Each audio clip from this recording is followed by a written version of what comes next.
ciel montent de lourds nuages poussés par le feu. Un vent chargé de pluie chaude déferlant sur nos montagnes chargées de neige tardive. Il n'en fallait pas plus pour qu'une catastrophe se déclenche.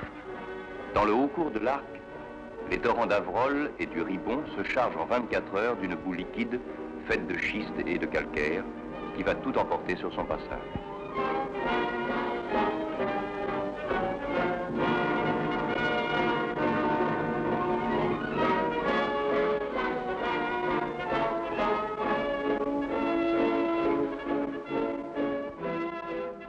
C'est la première vague surtout que j'ai vu, un truc qui était, je pense, ça faisait peut-être 10-12 mètres de haut. Ça fait drôle, hein, parce qu'on voit les maisons tomber comme un château de cartes. Hein. On aurait dit, ça se pliait tout, terminé, plus rien. C'était vraiment un paysage lunaire, on n'avait plus de repères, plus de routes, on ne savait plus, vraiment, les voies pendaient dans le vide, c'était vraiment apocalyptique, quoi. Si mon père n'était pas venu, je restais avec mes 3 gosses dans la maison. On se dit que la nature a vraiment des fois des forces que nous on ne contrôle pas, quoi. La maison de Lucie, c'est madame. Donc cette face-là, elle est là. Lucie, il y a un frère. Ouais, non, ça c'est ça. Elle a été vendue. Je sais pas Bah non, parce que regarde le toit, il est là. Non.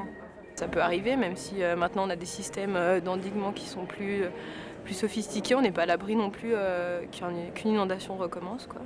Par exemple, hier soir encore, on a eu une tombée d'eau qui est vraiment importante. On s'est dit, si ça continue, on revit exactement à 50 ans après la même chose.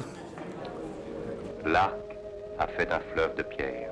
Ça et là, une épave pitoyable émerge de cette armada.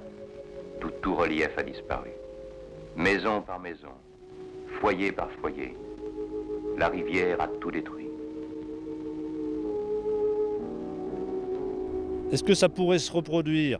En sciences naturelles, on part du principe que tout ce qui s'est produit au moins une fois peut se reproduire de nouveau. Ce qu'on oublie de rajouter, c'est qu'il peut se reproduire de nouveau, mais même en plus grave.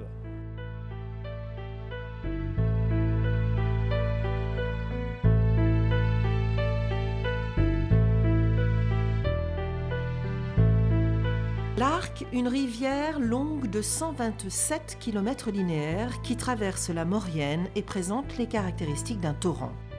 La présence de l'homme contribue à perturber son fonctionnement naturel. L'activité économique intense de la vallée, les voies de communication importantes et nombreuses renforcent les risques d'inondation.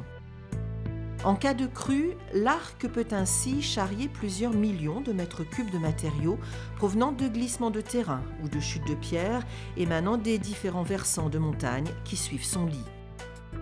L'entretien d'un cours d'eau, ça ne doit pas se gérer par petits bouts, entre guillemets, par petits tronçons, par un propriétaire ou par une commune. Mais l'idéal, c'est d'avoir une collectivité qui est porteuse d'un plan de gestion global d'aménagement du cours d'eau où on sait quelles opérations sont prévues sur l'ensemble du linéaire. Puisque, en fait, l'idée du plan de gestion, c'est bien de ne pas réfléchir sur des interventions extrêmement limitées, mais de réfléchir sur une globalité et de voir si ce qu'on fait à un point A, ça ne peut pas être préjudiciable pour un point B. Donc il y a nécessité d'avoir des schémas de cohérence globale, des schémas de cohérence hydraulique, qui permet de bien cibler les actions que l'on a à mener pour que ce risque inondation soit géré sur toute la totalité du linéaire. Créé en 2000, le syndicat du pays de Maurienne réunit 60 communes. Issus d'une longue tradition de coopération et de solidarité intercommunale, il gère parmi ses nombreuses activités toutes les actions liées à cette rivière. Dans le domaine qui me tient un peu plus à cœur, ce qui concerne la gestion de la rivière, le syndicat du pays de Maurienne a porté un contrat de rivière négocié avec différents partenaires, Région Rhône-Alpes, Agence de l'eau, Conseil général de la Savoie et l'État. Donc ces actions vont dans le sens des protections des biens et des personnes, vont aussi dans une certaine maîtrise de la qualité de l'eau, en aidant à la réalisation de stations d'épuration, et puis aussi tout ce qui est aménagement, on va dire, un peu plus environnemental, où là on a fait de l'accompagnement dans certaines communes.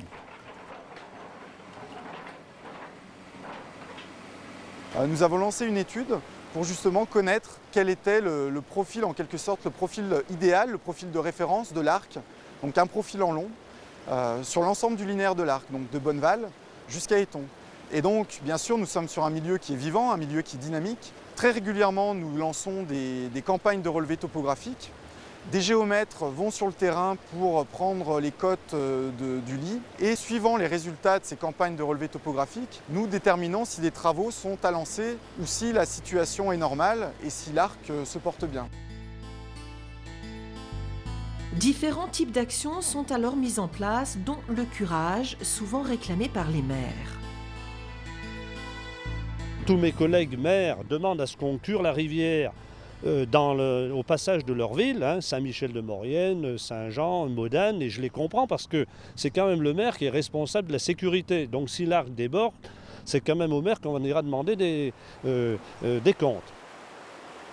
Autre raison, on creuse là où le matériau extrait permet un gain financier important pour la commune et pas forcément là où c'est nécessaire. Aujourd'hui, conscience est prise qu'il ne faut plus agir n'importe où et n'importe comment.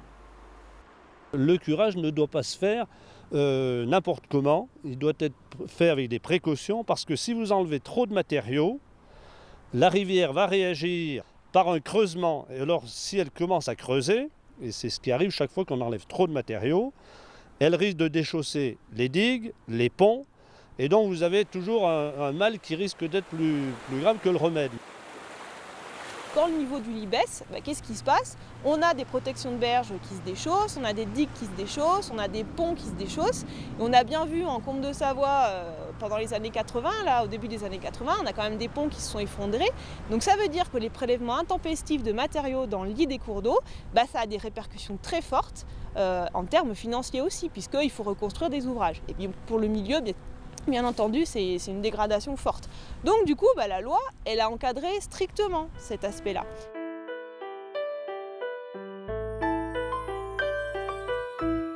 Autre façon d'entretenir la rivière, l'aménagement de digues ou bien la création de plages de dépôt. En Maurienne, on a des cours d'eau affluents, des torrents affluents de l'Arc, qui sont capables en une crue d'apporter de charrier des quantités considérables de matériaux. Certains affluents peuvent boucher complètement le lit de l'Arc. Alors la parade consiste souvent à aménager des plages de dépôt. Le principe, c'est d'essayer de piéger à un endroit donné le gros de ces apports de matériaux. Simplement, ces plages de dépôt, après, il faut venir les entretenir, ce qui peut parfois poser des problèmes techniques et financiers, puisque les matériaux qui s'y accumulent ne sont pas forcément des matériaux de très bonne qualité, qui sont susceptibles d'être valorisés par les travaux publics, par exemple.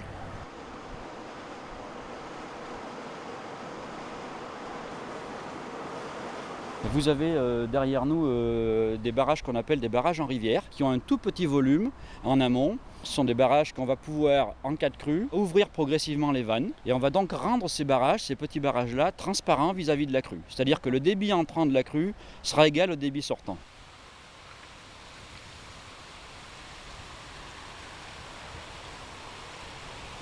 En aucun cas, ce que je tiens à préciser, en aucun cas, on aggrave le phénomène de la crue.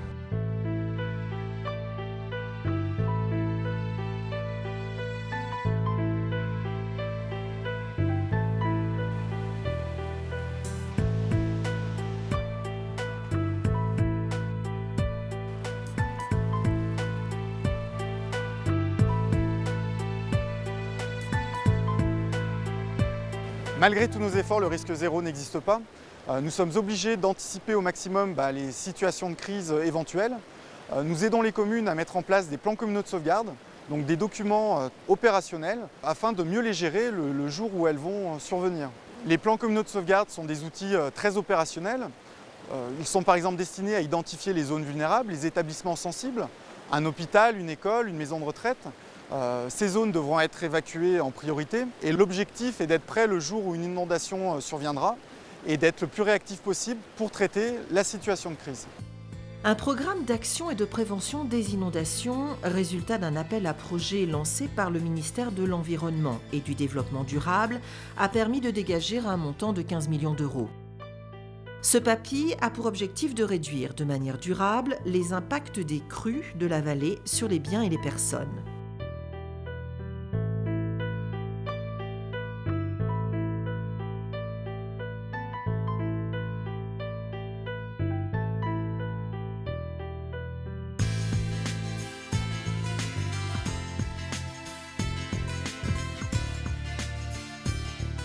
Tirer les leçons du passé, c'est pouvoir aujourd'hui prévoir d'éventuelles crues.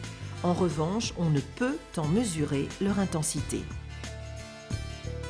Les crues n'arrivent jamais en hiver puisque les précipitations tombent sous forme de neige.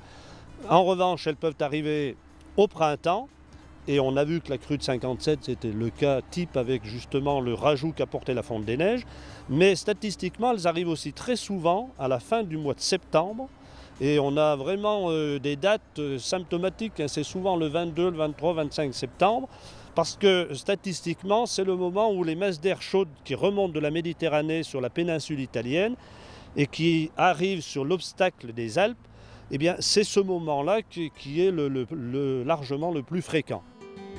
S'occuper de nos rivières, les gérer, les entretenir, c'est avant tout préserver une ressource très précieuse. Un défi à relever pour mieux maîtriser les enjeux collectifs liés à l'élément fondamental qu'est l'eau dans notre vie quotidienne.